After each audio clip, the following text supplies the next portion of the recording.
자, 계속해서 이제 우리가 이 시간 교재와 관련돼서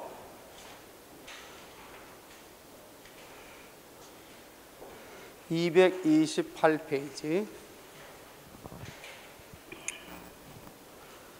228페이지 혼동하기 쉬운 말의 부분에 대해서 좀 설명하도록 하겠습니다. 자, 다음 말들은 각각 구별하여 적는다 했지. 그래서 가르치다와 가리키다. 가리키다는 방향이겠고 가르치다는 교육하는 거겠죠. 뭐 그런 점에서 가르치다와 가리키다. 사실 이렇게 이제 구별해서 나왔을 경우는 좀 쉽게 이해될 수 있는데 시험에 나왔을 때 문장 가운데 들어갔을 때 헷갈리는 경우가 있어요. 나는 지금 학원에서 국어를 가리키고 있다. 틀리죠? 가르치고 있다. 그렇게 해야 되겠죠. 두 번째입니다. 갑절과 그다음 뭐가 있다 하지? 곱절을 구별하지 못하는 경우가 있는데, 이 갑절은 2배, 곱절은 3배 이상을 얘기할 때 곱절 쓴다라고 할 수 있죠. 다시 한번, 갑절은 2배고 곱절은 3배 이상을 가리켜 쓰는 말이다. 그렇다면 우리가 쓰는 말 가운데 여러란 말 했어요. 여러랄지 몇이란 말 했어요. 적어도 여러나 몇이란 말은 2배 이상은 되겠죠. 그러니까 2배뿐만 아니라 3배 이상은 되겠지. 그러니까 여러나 몇 다음에는 뭐가 와야 된다? 곱절이란 말이 와야 돼. 갑절 쓰면 틀려. 여러 갑절이나 그 다음에 몇 갑절이 아니라 각각 여러 곱절, 몇 곱절이라고 해야 맞겠다. 따라서 곱절이 써야 할 자리에 뭘 쓰면 틀린다는 점, 갑절을 쓰면 틀린다는 사실도 아울러 기억해둬야 되겠습니다. 그 다음에 229페이지 와서 껍데기와 그 다음에 껍질. 알맹이를 싸고 있는 딱딱한 것을 얘기할 때는 껍데기라고 하죠. 반면에 알맹이를 싸고 있는 말랑말랑한 것을 얘기할 때는 껍질이라고 해요. 자, 보통 그렇게 쓸 때 우리가 보면 달걀 껍데기, 뭐 굴 껍데기 또는 이불 껍데기, 또 안에 거 내용물을 다 파먹고 겉만 남은 거 있죠. 그때도 껍데기를 쓸 수 있어요. 따라서 과자 봉투 같은 경우도 과자 껍데기. 누가 박만 말이지 박속만 다 갈아먹고 껍데기만 남겨놨다 할 때도 그때도 껍데기 쓸 수 있어요. 다만적으로 기억하시는 것 중에서 껍질은 거기 나와 있는 것처럼 귤 껍질, 양파 껍질, 사과 껍질처럼 딱딱하지 않은 물체의 겉을 싸고 있는 질긴 물질의 켜를 껍질이라고 한다. 자, 그렇다면 여러분들에게 질문 던져볼까? 음식과 관련돼서 또 술안주로 먹기도 하는 것이 있는데 돼지 껍데기일까요? 돼지 껍질일까요? 돼지 껍질이라고요. 맞아요. 돼지 껍데기라면 안 된다는 것도 알고 있으면 되겠습니다. 자, 네 번째로 가서요. 그슬리다가 있고 뭐가 있다 하지? 그을리다가 있어요. 그슬리다는 불에 겉만 약간 타게 하는 것을 그슬리다라고 하고, 볕이나 연기 따위에 쇠게 검게 되는 것을 뭐라고 한다 하시죠? 그을리다를 쓴다. 따라서 그슬리다와 뭐가 있다 하지? 그을리다가 있다. 이런 부분도 역시 알아둬야 되겠죠. 근데 머리카락이나 또는 짐승, 털 가진 짐승에 있어서는 그슬리는 거야, 그을리는 거야? 털 같은 것을 약간 태우는 거. 그슬리다 그래야 돼. 그슬리다. 연기나 볕 따위에 얼굴이 검게 되는 걸 뭐라고 한다? 그을리다. 그래서 그을리다와 그슬리다 헷갈리면 되겠다. 됐죠? 연기에 나오는 거 그름 있죠? 그름. 그걸 또 그름이라고 해야지 뭐 끄름 이거 아니야? 그래서 그을음이 맞다라는 그을음. 그을다의 명사니까 그을음이라고 해야 돼. 자, 그다음에 그 정도만 기억하면 되겠고, 7번째로 가서 7번째로 우리가 기억해야 될 것 중에서 느리다,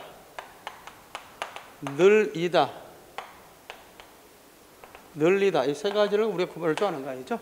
특별히 우리 느리다는 속도를 얘기할 때 쓰는 속도. 그래서 속도가 좀 느리다라는 쓰는 거예요. 그 다음에 늘리다는 길이와 관련될 때, 늘리다는 양이나 부피를 갖다 얘기할 때 쓰죠. 그렇게 쓴다는 사실도 알고 있으면 되겠습니다. 자, 수출량을 갖다 늘려가 맞아? 수출량을 늘려가 맞겠지. 늘려. 그렇게 돼. 바지 길이를 늘려 입어라, 늘려 입어라?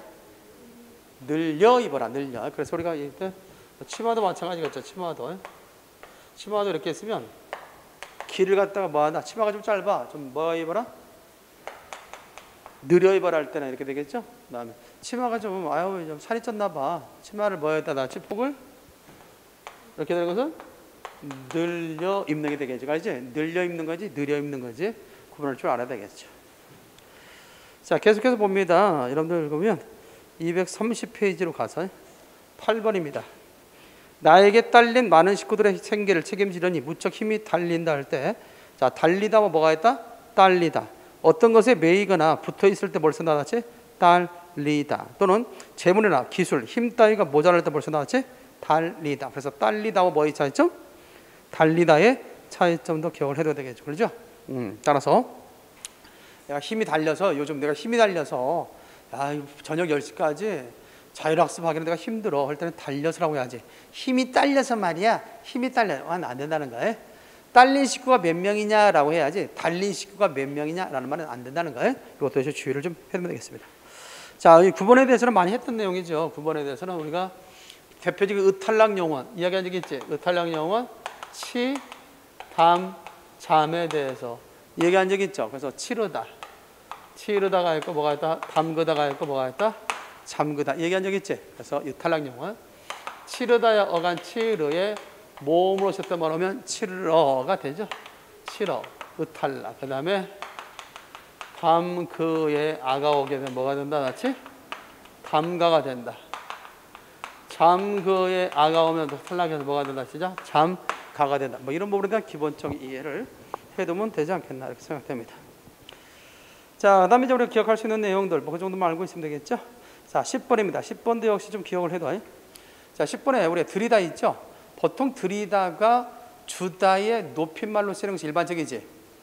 네, 들이다. 그래서 뭐 어머니께 들이다. 우리가 소위 그 과거의 현대 문법 같은 데서 문법에서 높임법이 있었죠. 높임법에 객체 높임법에 주로 사용됐던 말이 모여드베 기억나?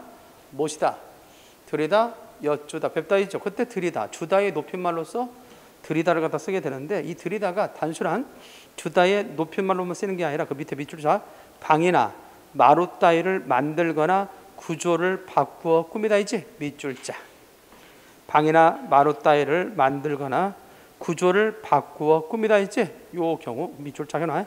이런 것이 뭐다? 들이다가 쓰인다는 거 기억해둬. 잘 기억해둬. 이런 경우도 들이다를 쓴다. 방이나 마루 따위를 만들거나 구조를 바꾸어 꾸밀 때도 여기서 들이다를 쓴다. 자, 또 들이다 있습니다. 들이다는 재물이나 힘을 쏟다, 뭐 안으로 들어오게다 있어 없어 있죠. 이런 말도 쓰기도 하지만 또한 습관을 들이다. 뭐다 낫지? 그렇다 써놔. 좋은 습관을 들이다. 좋은 습관을 들이다 할 때도 들이다를 쓴다. 좋은 습관을 들이다 할 때도 들이다를 쓴다는 사실도 아울러 기억해두면 되겠습니다. 자, 231페이지로 가서 11번입니다. 두꺼운도 역시 기억해둬요. 두꺼운. 날이 차니 두꺼운 잠바를 입고 가라는 어머니 말씀에 두터운 정을 느꼈다. 요즘에 보면 뭐 가끔 정부가 발표하는 내용 가운데 두텁게 지원하겠다 이 말을 쓰거든. 두텁게. 이것도 상당히 지원 자체가 추상적 개념 아니야. 그렇죠? 그런 점에서 구체적인 어떤 물리적인 측면이 나왔을 때 두껍다를 써야 되고요. 추상적 개념에는 두텁다를 쓴다. 따라서 두터운 정은 맞지만 두꺼운 정은 틀린다라는 거 알아두시고요. 입술이 두껍다는 맞지만 입술이 두텁다는 말은 틀리게 되고요. 또한 두꺼운 이불은 맞지만 두터운 이불이라는 말을 쓰지 않는다는 거예요. 그런 점에서 두껍다와 두텁다를 구분할 줄 알아야 되겠다라는 것도 기억해 두겠습니다. 그 다음에 12번도 역시 시험이 잘 나오죠. 외출하기 전에 그가 자기 방에 들렀을 때 바깥에서 다급하게 그를 부르는 소리가 들렸다 있죠. 기본형이 뭐죠? 이때는 뒤에 것은 들리다고 앞에 것은 들르다지. 자, 그때 조심할 것 중에 하나가 뭐냐면 외출하기 전에 그가 자기 방에 들렸을 때 이렇게 하는 경우 있어요. 잘못된 거죠. 들렸을 때가 아니라 시작 들렀을 때. 들르다 역시 의탈락 용언이야. 그래서 뒤에 모음으로 쓰던 말 했을 때 의가 탈락하고 들러라고 써야 된다. 들러. 야, 철수야, 집에 오다가 가게에 들러, 마트에 들러, 콩나물 좀 사오너라 라고 할 수 있죠. 그래서 들러라는 것도 역시 쓸 수 있다는 거 기억해둬라. 자, 그 다음에 13번 조심할까?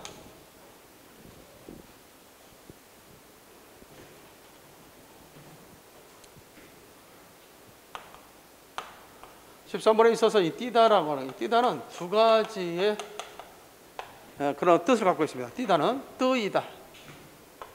뜨 플러스 이 플러스 다. 이때 이라는 것이 뭐냐? 피동접사. 피동접사. 자, 피동접사가 들어가 있는 하나의 축약형으로서 띠다를 쓰기도 하고요. 그 다음에 띠우다. 띠우다의 줄임말. 띠우다의 줄임말로써 띠다를 쓰기도 한다는 거예요. 자, 나도 이때 띠다는 두 가지로 쓰는 거예요. 하나는 뜨이다의 축약된 말. 뜨이다의 축약된 말로 쓰기도 하고, 띠우다의 줄임말로 쓰기도 한다. 이때 우는 사동접사. 자, 그러면서 두 가지적인 의미를 갖고 있는 것이다. 이렇게 생각하면 되겠습니다. 자, 거기서 이제 우리 얘기할 수 있죠. 뭐 그렇게 어렵지 않을 것 같아요. 그렇죠? 그 밑에 보면 타동사로서 목조가 요구될 때, 그렇죠? 뭐 띠 따위를 두르다, 용무 따위를 가지다, 빛깔이나 색채, 감정이나 기운, 어떤 성질을 조금씩 가지다 할 때는 띠다를 쓰지. 그게 대해서 뭐가 있어요? 띠다. 약간 이 편집이 좀 그렇게 돼 있죠. 띠다, 뜨이다 또는 띄우다 주말로 쓰기 나오고 있죠.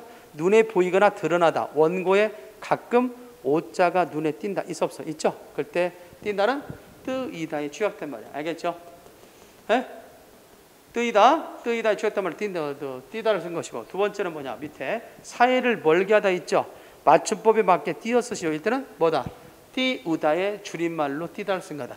정리됐나요? 그렇게 두 가지로 쓰인다는 것을 기억해 두면 되겠어요. 자, 그 다음에 넘어가겠습니다.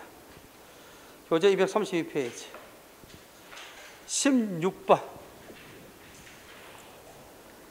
자, 16번 보니까 그리 멀지 않은 곳에 살면서도 아직 얼굴을 모르던 두 사람이 머지않아 있지. 앞에 멀지 않은은 멀다의 활용이야. 멀다는 형용사. 그래서 멀지 않은, 머지않은, 그것도 구분할 줄 알아야 되겠네. 그렇죠? 이렇게 해서 멀지 않아가 있고, 그 다음에 머지않아가 있습니다. 따라서 멀지 않아 같은 경우는 이건 멀다에서 나온 말로 멀다 활용형이야. 그래서 이것은 품사는 공간적 개념을 나타내는 형용사. 근데 이제 머지않아, 이 멀다는 말에 지 아니하다. 그래서 이거 연결음의 보조형은 아니하다 있지. 머지 아니하다 부정문이잖아. 긴 부정문. 머지 아니하다. 멀지 않은 것이다 이 말이죠. 멀지 아니하다의 활용형 멀지 않아. 그리고 멀다는 품사가 뭐다 같이 형용사. 그리고 아니하다 또는 못하다 이런 말은 앞에 본용어의 품사를 따라가. 그래서 우리가 보면 한번 물어볼까? 가지 아니하다. 자, 가지 아니하다면 이때 가다가 동사지. 그럼 뒤에 아니하다도 동사가 되는 거야. 만약에 예쁘지 아니하다, 예쁘지 아니하다 그러면 예쁘다가 뭐가 되고 형용사지. 그럼 뒤에 형용사가 되는 거야. 이렇게 해서 대체적으로 여기다 못하다를 써도 마찬가지죠. 못하다를 쓰더라도 이때 동사면 이건 동사, 형용사면 형용사 이렇게 취급한다. 자, 머지않아는 뭐냐? 이 머지않아는 사전에 등재되어 있지는 않지만 부사적 개념으로 쓰인 거야. 그래서 시간적 개념을 나타낸 말로 부사처럼 쓰이는 거야. 부사처럼 쓰이는 것이 바로 머지않아다. 이렇게 얘기할 수 있어요. 이때 이 머지않아는 항상 붙여 써야 된다는 거예요. 붙여 써야 되는 거. 멀지않아는 띄어 써야 된다는 거. 이렇게 차이점을 가지고 있습니다. 따라서 그리 멀지 않은 곳에 살면서도 아직 얼굴을 모르던 두 사람이 머지않아 만날 것이라는 얘기가 있다. 그래서 멀지 않은과 머지않아 차이점 기억이 되어 있습니다.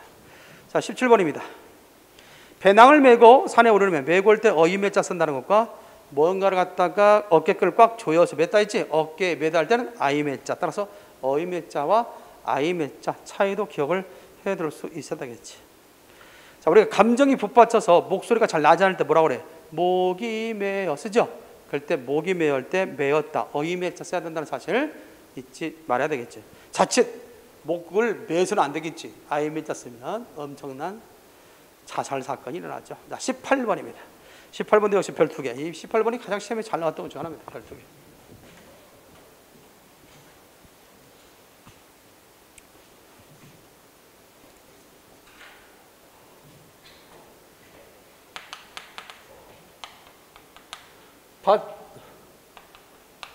밭치다, 밭히다. 그 다음에 또 뭐가 있을까? 밭치다, 밭이다. 이것에 대한 구분하는 문제. 자, 소리값이 거기서 거기죠. 거의 발음하다 보면 위에 거 밭치다, 그 다음에 아래 것은 밭치다. 3번은 밭치다. 똑같죠. 4번은 밭치다. 따라서 이것과 이것이 같은 소리 나고 이것과 이것이 같은 소리 나죠.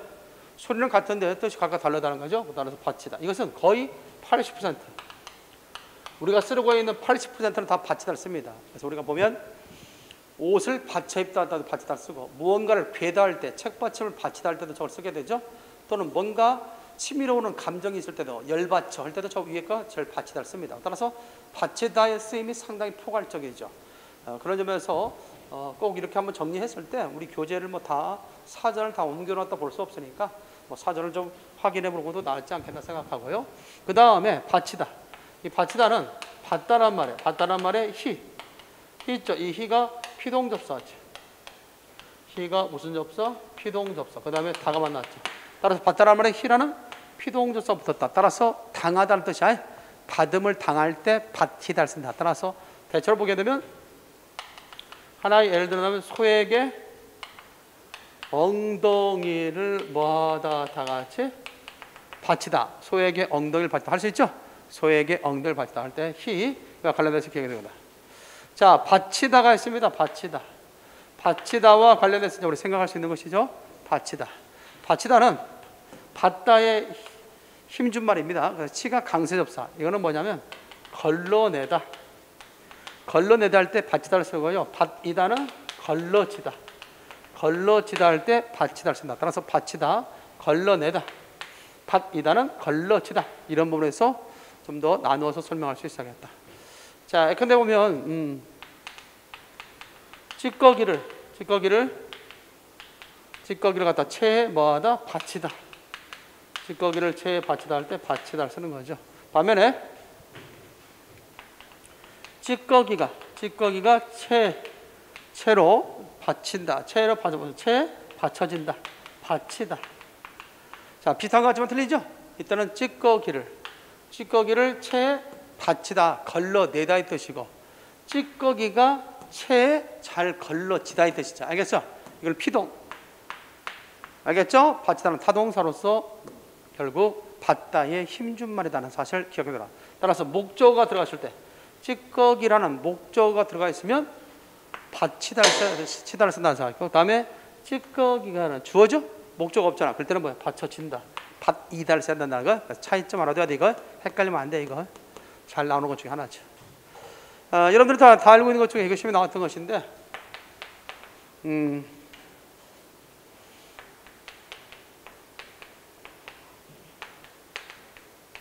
문이 바람에 닫히다가 맞을까? 닫히다가 맞을까? 위에 거 아래 거? 문이 바람에 닫히다 할 때? 그렇지. 아래 걸 써야 된다. 아래 걸. 닫아지는 거야. 피동접사 히가 들어가야 돼. 만약에 닫히다를 쓰면 이렇게 써야 돼. 닫히다는 문을 닫다. 문을 닫다의 힘준 말이 문을 갖다 뭐하다 시작? 닫히다야. 알겠죠? 문을 닫다의 힘준 말이 뭐다 시작? 문을 닫히다가 된다고요? 요거 헷갈리면 안 돼. 우리 평소 때 우리가 닫히다를 많이 써 안 써? 잘 안 쓰지? 잘 안 쓰면도 불구하고 이 정도는 알고 있어야 돼. 문을 닫다는 타동사. 그래서 문이라는 목적어가 필요하죠. 닫히다. 치가 강세 접사. 닫다의 힘준 말이라는 사실. 이 경우 헷갈리면 안 돼. 문이 바람에 뭐하다? 닫히다. 그렇죠? 닫아진 거지. 피동입니다. 따라서 이 부분에 대해서 주의를 좀 해둘 수 있어야겠다. 자, 그 다음에 계속해서 봅니다. 233페이지. 19번 봉우리가 있고 그 다음 봉우리가 있죠. 봉우리는 큰 것, 봉오리는 작은 거지. 꽃봉오리 입에 물고 그러지. 누가 꽃봉우리를 입에 물었다고 해서 엄청나죠. 자, 그래서 삼봉우리 할 때는 위에, 앞에 걸 써야 되지만 꽃봉우리 할 때는 뒤에 걸 써야 된다는 사실도 잊지 말기 바랍니다. 자, 그 다음에 20번입니다. 20번의 별 3개. 자, 20번 붙이다가 시험에 가장 잘 나왔지.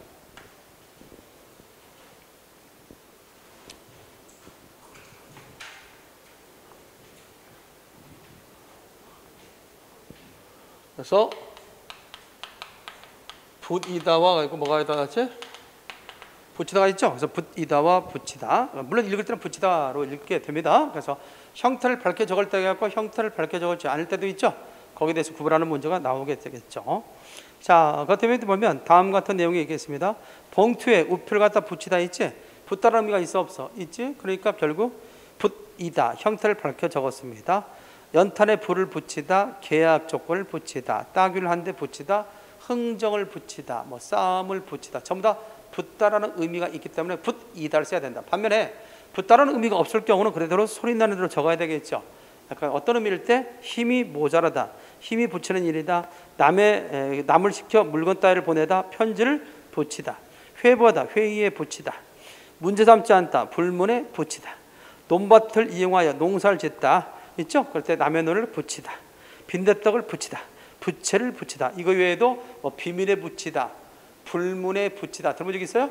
이런 것도 전부 다 뭘 써야 돼? 붙다라는 의미가 없으니까 소리 나는 대로 붙이다를 써야 된다. 이렇게 알고 있으면 되겠습니다. 자, 21번으로 가겠어요. 어두운 동굴에 불을 비추니 사람의 모습이 언뜻 비치다 할 때 비추다, 빛을 보내어 밝게 하다 또는 모습이 나타나게 하다 등. 비추다는 원래 타동사기 때문에 뭐가 요구된다? 목적어가 요구됩니다. 따라서 손전등으로 지하실을 비추다 할 때 지하실을 목적어 있죠. 두 번째, 거울에 얼굴을 비추다 할 때 얼굴을 목적어 있죠. 이런 식으로 했을 때 이와 같이 비추다는 타동사로서 목적어가 요구되는데, 그런데 이 비추다가 목적을 요구하지 않고 부사를 요구할 때가 있어요.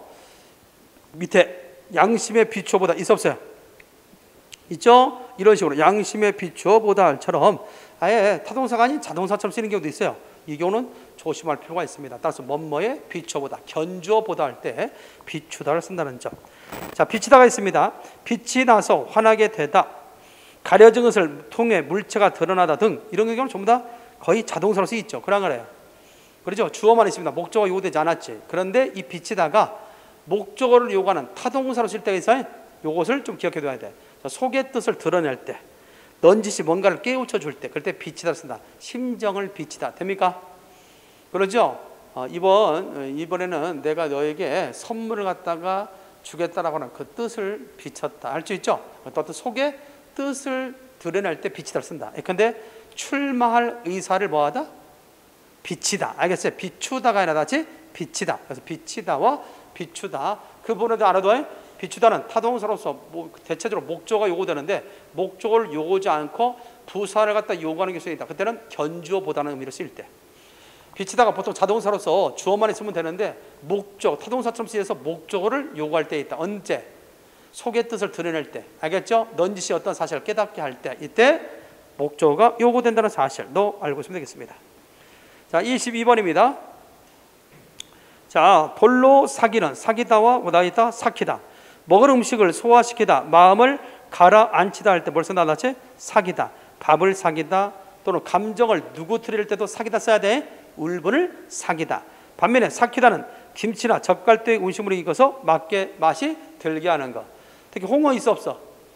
네, 지난번에 기회가 있어서 이제 삭힌 홍어를 먹었는데, 야 정말 그때 그 옷에 밴 냄새가 엄청나게 오래 가더라고. 그래서 어쩔 수 없이 윗옷은 세탁소에 가는 신세가 됐습니다.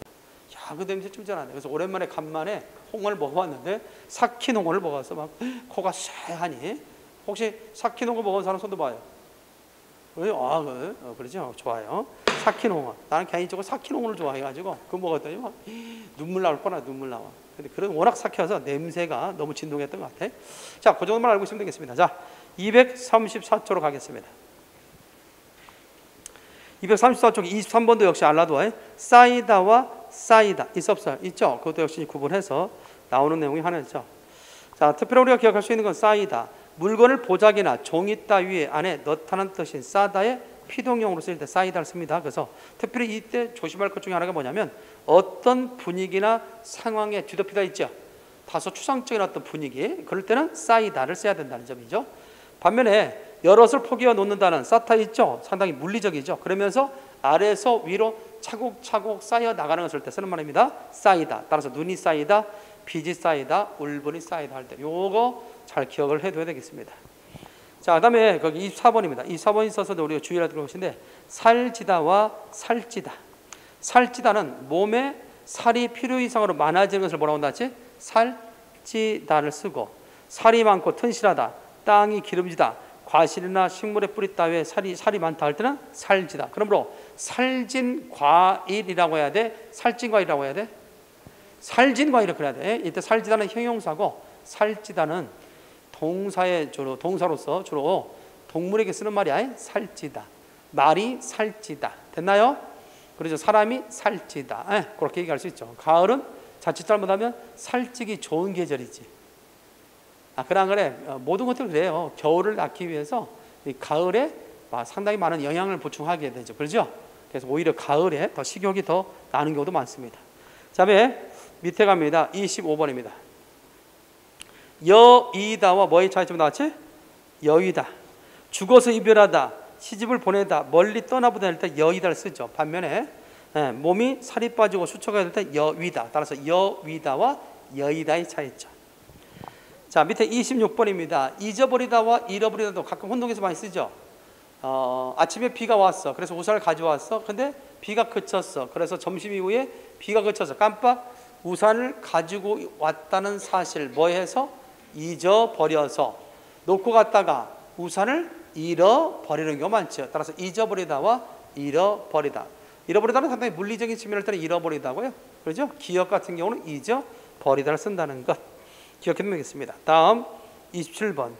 제치다와 젖히다가 있습니다. 자, 제치다 같은 경우는 거치적거리지 않게 처리하는 거죠. 우리 손흥민 선수가 잘하는 거 뭐죠, 다치? 상대방 수비를 갖다 뭐하고? 제치고. 그렇죠? 슛! 골이. 그래서 제치다는 거치적거리지 않게 처리하는 것을 제치다. 골키퍼를 제치다. 또 대상에서 뺐다도 역시 제치다 쓰죠. 그를 제쳐두고 우리끼리만 갔다. 상대보다 위에 서다 할 때 선두를 제치고 맨 앞으로 나섰다. 이때 맨 앞으로 할 때 뛰었었는데 맞는 겁니까? 틀린 겁니까? 맨 앞 뛰었는데 맞아요? 틀려요? 거기 선두를 제치고 맨 앞으로 나섰다 할 때 맨을 뛰었었는데 맞을까요? 틀릴까요? 아까 맨이란 말이 뭐일 때? 최고라는 의미일 때는 관형사로서 뛰어선다고 했잖아. 그러니까 가장 앞으로 나섰다라는 말이죠. 그러나 비단음이 맨발, 맨손, 맨입을 때는 접두사서에 붙인다고 했고, 그래서 헷갈리면 안 된다라고 하는 거예요. 다시 한번 여러분들에게 이해시킵니다. 자, 젖히다가 있습니다. 안쪽이 겉으로 나오게 하다 또는 뒤로 기울다의 뜻을 가진 말이 있죠. 그래서 고개를 뒤로 젖히다. 커튼을 걷어 젖히다. 있어 없어요? 이때 그렇다. 젖히다와 뭐의 차이점? 제치다의 차이점. 말 그대로 뭐예요? 혼동하기 쉬운 말이야. 그렇지? 일상생활에서 구별하지 않고 수비수를 갖다 젖히고 막 이런 경우 있거든. 잘못된 거죠. 수비수를 제치고라고 해야 맞겠죠. 자, 그다음에 그 밑에 볼까요? 28번입니다. 28번. 28번도 같은 맥락으로서 많이 쓰는 거죠. 우리가 얘기했을 때 줄이다가 있고 줄이다가 있고 그 다음에 절이다가 있고 뭐가 있다 나왔지? 절이다도 있고 생각나요 이거? 그 다음 또 졸이다도 있고 뭐도 있다 나왔지? 졸이다도 있죠. 따라서 이것들을 구분하는 문제가 나올 수 있죠. 이때 줄이다는 줄게 만드는 거죠. 줄게 만드는 뭐의 반대말?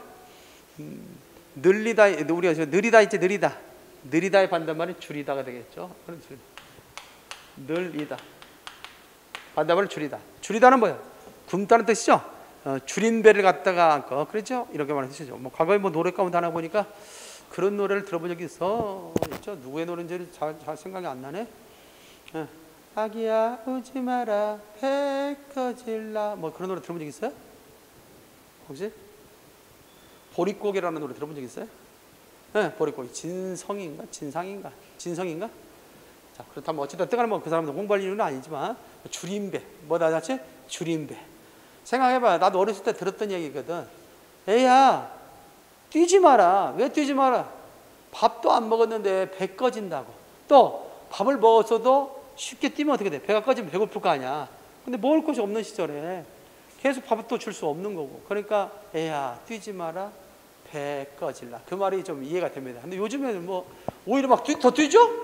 뭐 하려고 뭐 살도 빼려고 뭐 뛰잖아요. 근데 옛날에는 못 먹어서 먹을 것이 없으니까 쉽게 배가 줄이면 안 될 거 아니야. 고파지면 안 될 거 아니야. 그래서 뛰지 말라고 했던 것이 기억나요. 자, 절이다가 있으면 절이다. 소금의 절이다. 뭐의 절이다? 소금의 절이다. 반면에 이 절이다는 손발이 그렇지. 손발이 절이다. 뭔가 피가 통하지 않아서 절이다. 이것도 역시 구분해야 될 중에 하나다. 다음에 조리다는 음식을 조리다 할 때 쓰는 말이죠. 조리다. 그러나 이 졸리다는 졸게 만들다 때. 그래서 우리가 어떤 액체를 국물을 끓여가지고 졸게 만들고 있지 않습니까? 그럴 때 조리다. 그렇다면 통조림이 있어 없어요? 통조림 할 때는 위에 걸 써야 돼? 아래 걸 써야 돼?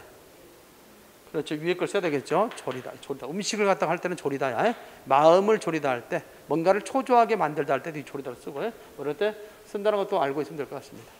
자, 그래서 그 정도도 역시 이해를 해두면 될 것 같고요. 다음에 이쪽으로 왔어. 235페이지에 29번입니다. 했죠? 29번은 30번입니다. 나이가 지그시 있죠? 지그시. 자, 우리가 시옷 받침을 붙이는 환경이 있고, 시옷 받침을 붙이는 환경이 있고, 시옷 받침을 붙이지 않는 환경이 있죠. 가끔 이거 구별하는 문제 나오죠? 따라서 이 지그시는 어디서 나온 말? 지긋하다에서 나온 말이죠. 지긋하다. 지긋하다. 나이가 지긋하다. 지긋하다에서 부사로 파생된 말이 바로 지긋이가 된다라고 얘기할 수 있습니다. 반면에 이 지긋이라는 것은 약간 힘을 주어 누를 때 지그시를 쓰죠. 그래서 지그시 눈을 감다. 지그시 누르다. 개미를 지그시 누르다. 알겠죠? 이런 거 들리잖아요. 아마 그것이 받는, 개미가 받는 압력은 엄청나게 강했을 거야. 우리는 살짝 누른 것 같지만 개미 입장에서는 지금 거기서 어떻게 해야 돼? 좀 더 힘을 주면 죽는 거 아니야. 생사가 가름되는 거니까. 자, 그 정도만 알고 있으면 될 것 같아요. 이거와 더불어서 또 하나 기억을 넣으면 같은 비슷한 형태로서 반드이가 있고, 그다음 뭐가 있다 같이? 반드시가 있죠. 그래서 반드시, 반드시. 반드시는 어디서 나온 말? 반듯하다에서 온 말이죠. 반듯하다. 반듯하다에서 온 말 반드시. 반드시는 꼭 기필코 그런 뜻이고요. 야, 그 물건을 반듯하게 놓아라 할 때는 이 반듯하다에서 나온 말 반드시를 써야지. 반드시 놓아라. 자세는 반드시 해라 할 때 반드시 위에 걸 써야 되겠죠. 그 정도로 좀 기억하면 있습니다. 그 다음에 31번입니다. 작다와 적다. 이 작다와 적다도 우리가 상당히 헷갈려 쓰는 경우가 있어요. 작다. 작다는 뭐의 반대말? 크다의 반대말이고, 적다는 많다의 반대말. 따라서 헷갈릴 때는 각각 반대말을 넣을 수 있는 공간에 각각 작다와 적다를 쓰면 된다. 아이고, 저 흠이라면 좀 키가 적어서 OX. 틀리죠? 키가 작아서. 아유, 흠이라면 월급이 적어서 OX. 맞죠? 월급이 적어서. 월급이 작아서면 안 되겠죠. 이런 식으로 해서 헷갈리지 말기 바랍니다. 자, 뒤로 가겠습니다. 236페이지. 자, 이제 돈도 떨어지고 인제부터 어떻게 할 셈이냐 있죠? 이제. 자, 이제란 말과 우리가 인제를 어떻게 구분할 수 있느냐? 그것도 좀 구분할 줄 알아야 되겠죠?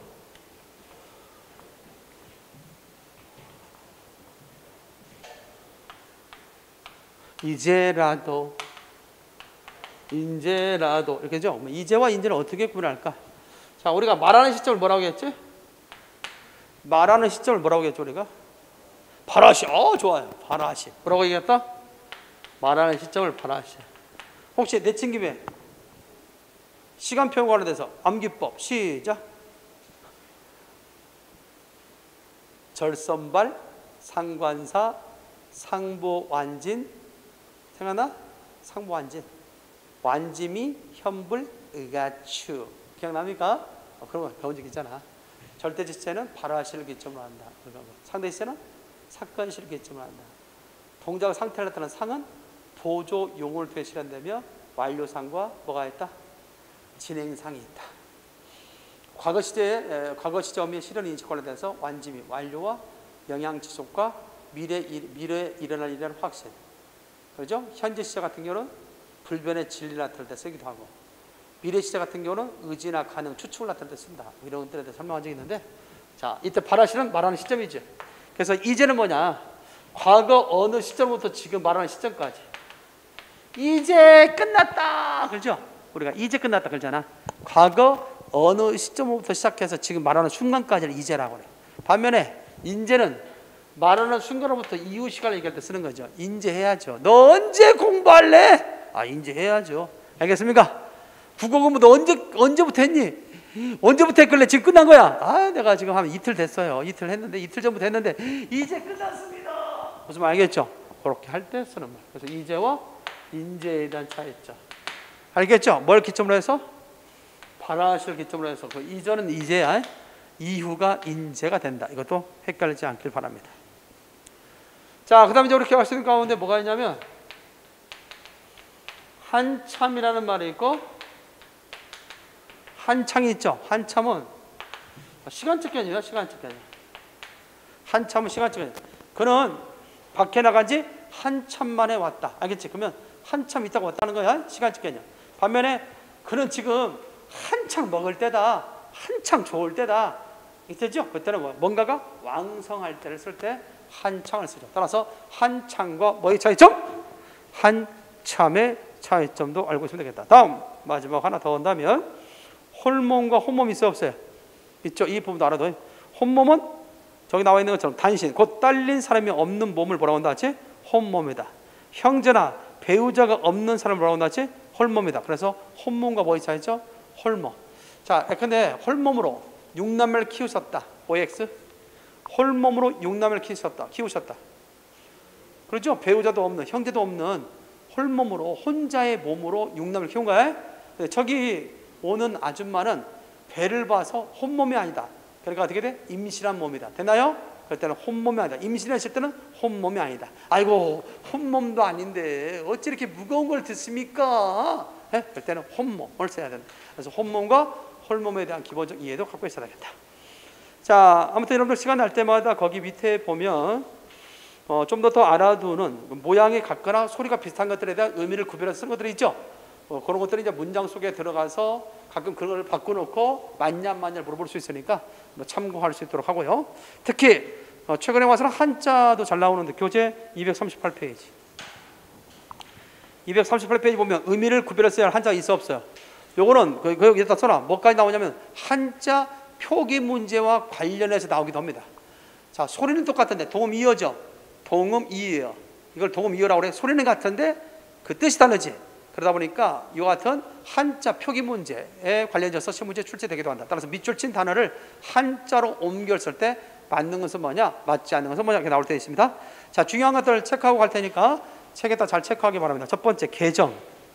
개정 있죠? 자, 소리는 똑같아. 개정. 고칠 개자에 바를 정자, 고칠 개자에다가 정할 정자, 고칠 개자에다가 고칠 정자 있죠? 이렇게 소리는 똑같아. 이걸 동음 이어라고 그래. 시험에 잘 나와. 그래서 법률을 개정할 때는 바르게 고치는 것이니까 제일 처음을 써야 되겠고, 요금을 개정할 때는 이미 정한 것을 새롭게 고치는 것이니까 결국 정할 정자 쓰는 개정 요금 해야 되겠고, 책 같은 데서 뭐예요? 책 같은 데서 오자 같은 것을 고쳐서 내올 때 있죠? 그럴 때 개정판 할 때는 고칠 개자에다가 고칠 정자 써야 돼. 이렇게 시험 문제 뭐가 나온다고? 이것들은 한자 표기와 연관돼서 나온다고. 알겠지? 이런 말을 다 써놓고 각각의 한자에 맞는 것은 뭐냐라는 문제가 나올 수 있으니까 참고해도 있고, 두 번째, 경신과 갱신. 갱신이나 경신은 똑같은 한자어죠. 의미 다르죠. 근데 갱신을 익힐 때는 우리 주민등록증을 갱신한다, 운전면허증을 갱신한다, 갱신 없습니다. 반면에 경신은 없던 것을 새롭게 세울 때는 경실서에 기록을 경신하다. 그래서 갱신과 경신을 그렇게 구별했었어, 지금까지. 자, 그런데 최근에 와서 여러분들은 뭐야? 운전면허증을 경신한다, 운전면허증을 갱신한다. 그래서 그런 경우에도 경신과 갱신을 섞어서 그냥 혼용해서 쓰는 경우 있어 없어요? 있지. 그래서 언중들의 입장을 고려해서 이제는 기존에 있는 것을 새롭게 고칠 때도 경신과 갱신을 다 쓸 수 있어. 하지만 새로운 것을 세울 때는 갱신을 쓸 수 없어. 그때는 경신만 써야 돼. 그래서 기록을 경신하다는 맞지만 기록을 갱신하다 쓰지 않는다. 알겠죠? 그것만 주의해두라. 그 다음에 결제와 결제. 시험이 잘 나왔죠? 아이제자를 쓰는 결제와 어이제자를 쓰는 결제 있죠? 앞에 거 결제는 서류 결제할 때 쓰는 말이야. 벌써 한자가 다 틀립니다. 재판할 제자를 쓰기 때문에 서류 결제, 어떤 검토, 윗사람에게 검토받는 거, 심사받는 걸 결제라고 하지? 서류 결제. 그때는 아이제자 써야 돼. 반면에 요금 결제 있어 없어요? 있지. 내 돈이 상대방이 넘어가는 게 건널 제자 써가지고 결제, 어이제자 써야 된다는 거. 이거 알아둬야 돼. 시험에 잘 나왔습니다. 결제와 결제. 그 다음에 개발과 기발. 자, 앞에 기발은 대체적으로 보면 능력개발, 지능개발처럼 대체적으로 추상적인 것을 쓸 때는 기발이 아예 지능개발, 능력개발 됐습니까? 반면에 개발, 아이개자 쓰는 개발은 약간 물리적이죠. 따라서 자연개발, 환경개발, 토지개발 있어 없어요? 이때는 아이개자를 써야 된다는 거 잊지 말기 바랍니다. 넘어갑시다. 240페이지. 내가 아는 것도 좀 해두면서 반증과 반증 보여요? 이것도 시험에 잘 나왔어요. 반증, 방증. 자, 돌이킬 반자 쓰는 반자 있죠? 사실과는 반대되는 증거. 즉 한마디로 말해서 결정적인 증거는 반증이라고 그래. 뭐라고 나왔지? 그다 써놔. 결정적인 증거는 뭐라고 나왔지? 반증. 결정적인 증거는 반증이라고 한다. 반면에 간접적인 증거 있지? 간접적인 증거. 그래서 방증이다. 근데 내가 직접 본 건 아니야? 예를 들어서 그는 매일 밤 새벽 1시까지 불이 켜져 있었다. 매일 밤 새벽 1시까지 불이 켜져 있었다. 내가 직접 봐서 안 봤어. 불이 켜져 있는 것만 봤지. 가가 어떤 행위를 했다는 것은 내가 알 수 없잖아. 그럼에도 불구하고 그것을 통해서 내가 말하는 거야. 그런 걸로 비해서 그는 열심히 공부했을 것이다. 아십니까? 열심히 공부했다는 방증이다. 결정적 증거는 안 돼. 보이진 않았으니까. 방증은 될 수 있어. 이 간접적 증거를 방증이라고 해. 내 말 이해되겠지? 그래서 반증과 방증, 그 차이점을 이렇게 표현했습니다. 자, 그 다음에 241페이지. 241페이지 봤습니까?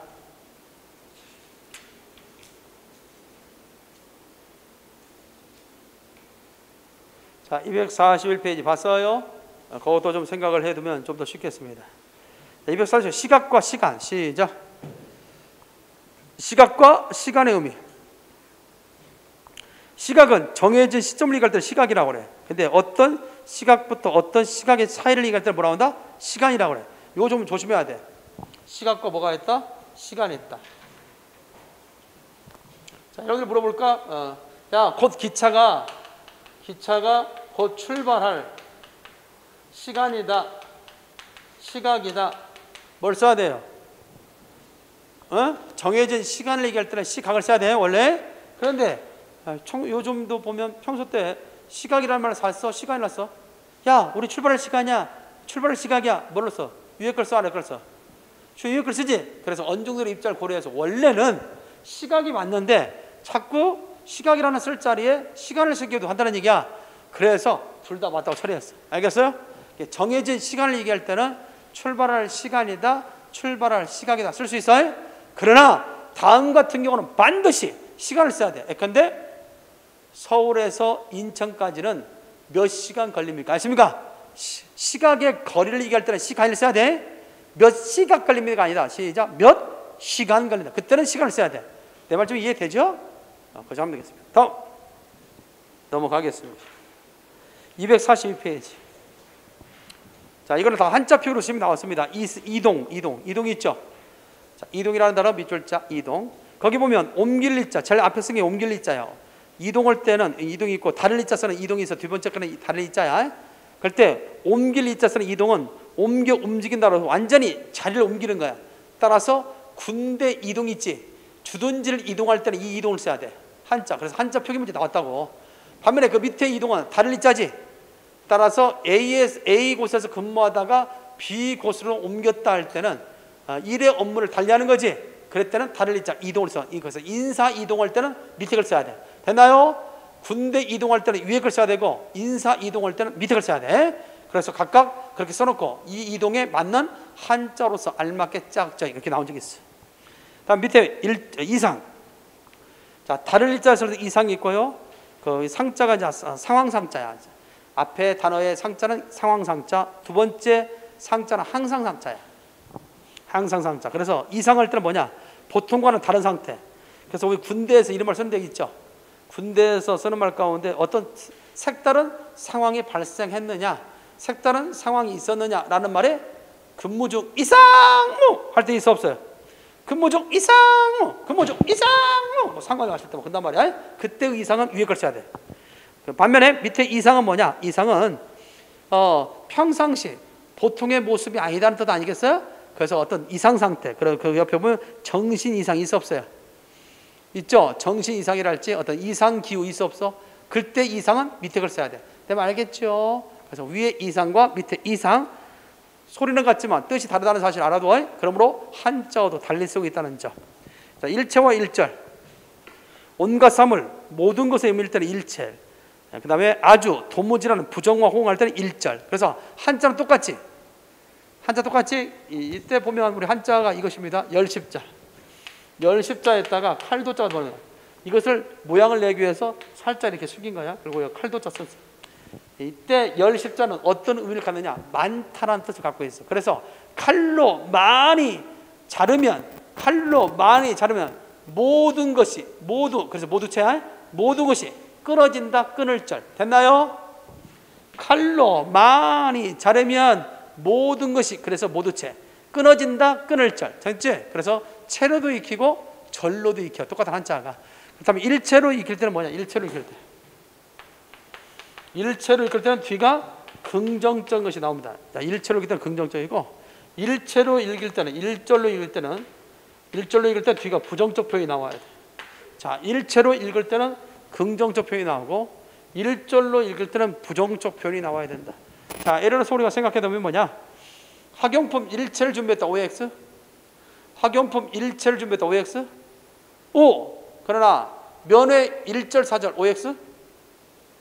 면회 1절 4절 OX. 부정이잖아. 4절이니까. 그러니까 뭐라고 써야 돼? 1절 써야 돼. 그래서 1절 다음에는 부정, 일체 다음에는 긍정이 나온다. 됐나요? 그거 좀 생각하면 되겠습니다. 안주 일체, 안주 1절. 안주 일체라고 해야 돼? 안주 1절이라고 해야 돼? 안주 일체라고 해야지. 1절하면 깡, 술을 먹으라는 뜻이니까 잘못된 것이죠. 잘못됐습니다. 다음 밑에 재현과 재현 밑줄자. 재현과 재현. 자, 재현은 다시 공연한다 또는 한 번 일어났던 일을 다시 되풀이 보여줄 때 재현. 그래서 우리가 범행을 재현한다 있지? 그럴 때는 재현이야. 반면에 재현 제일 밑에 재현은 우리가 소위 사실이나 형태 등을 두 번째 나타낸다 해서 고려청자를 재현한다는 말 들어보죠? 그럴 때는 재현이어야 돼. 재현과 재연의 차이점을 구분할 줄 시작합니다. 다음 243페이지. 자, 밑에 보면 지양과 지향이 있어. 보입니까? 지향, 지향의 밑줄자. 두 개의 모순 개념이 서로 관련하여 한층 높은 단계에서 조화, 통일시키고자 하는 작용을 뭐라고 한다? 지양이라고 그래. 반면에 일정한 목적을 향하여 나아간다. 이 뭐야? 지향이지. 그러니까 우리가 게으름을 뭐하고? 지양하고 부지런함을 지향하자 이렇게 쓰죠. 자, 밑에입니다. 편제와 편제. 자, 이게 편자. 제일 앞에 편자 있죠? 그 앞에 편자, 앞에 편제의 편자는 치우칠 편자야. 치우칠 편, 편파, 편중할 때 쓰는 편자야. 반면에 두 번째 편자는 뭐냐? 두루 편자야. 두루편. 두루두루 있다, 편제에 있다 할 때 쓰는 말이야. 다 이거 한자 쓰는 거 시험에 나와서 하여튼 우리 교재 속에 나와 있는 것만 알면 뭐 한자는 뭐 대충 맞출 수 있을 거로 생각됩니다. 따라서 편제 최근에 나왔습니다. 앞에 편자는 치우칠 편, 두 번째 편자는 두루편. 그래서 밑에 편제는 한 곳으로 치우쳐 있다는 편제지만 밑에 편제는 두루 퍼져 있다 쓰는 거야. 자, 평가도 시험에 나왔죠. 평가. 자, 평할 평자를 쓰느냐 아니면 평가할 평자를 쓰느냐에 따라서 달라집니다. 그 앞에 평자는 평평할 평. 무슨 평? 평평할 평. 앞에 평자는 평평할 평이고 뒤에 평자는 평가할 평자예요. 말씀에 들어가 있으면 평가할 평. 그래서 우리가 평가다 할 때 뭔가를 평가다 할 때는 뒤에 걸 써야 돼. 앞에 평가는 그냥 보통 가격을 얘기할 때 평가라고 그래. 아십니까? 평가. 이렇게 평가의 반대는 저가의 반대는 그러니까 평가, 고가, 저가가 있지. 알겠죠? 이게 평균적인 거. 보통의 값을 얘기할 때 평가.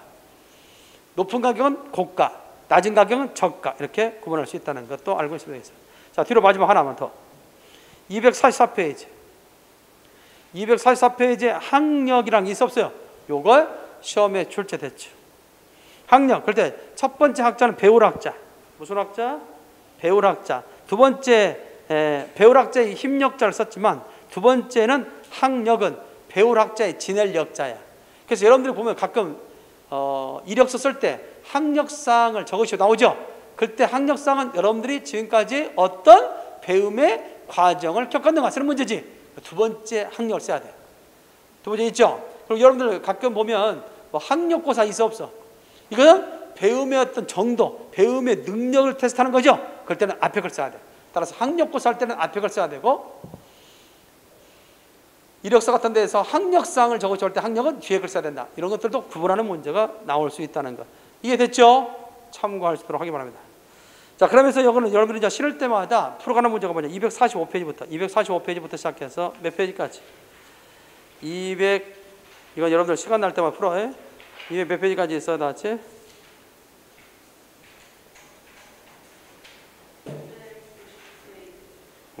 그렇지. 260페이지까지 있나? 50페이지, 59페이지까지. 여기까지 15회 것은 20문제씩. 대체로 이거는 뭐냐면 여러분들 네이버나 그다음에 다음 같은 데서 한글 맞춤법 관련된 그런 어떤 퀴즈 문제 같이 나오는 것이 있어. 이렇게 OX 문제로. 그럴 때 거기에서 내가 대체적으로 중요하다는 걸 발췌해서 여기다 수록해 놓은 거야.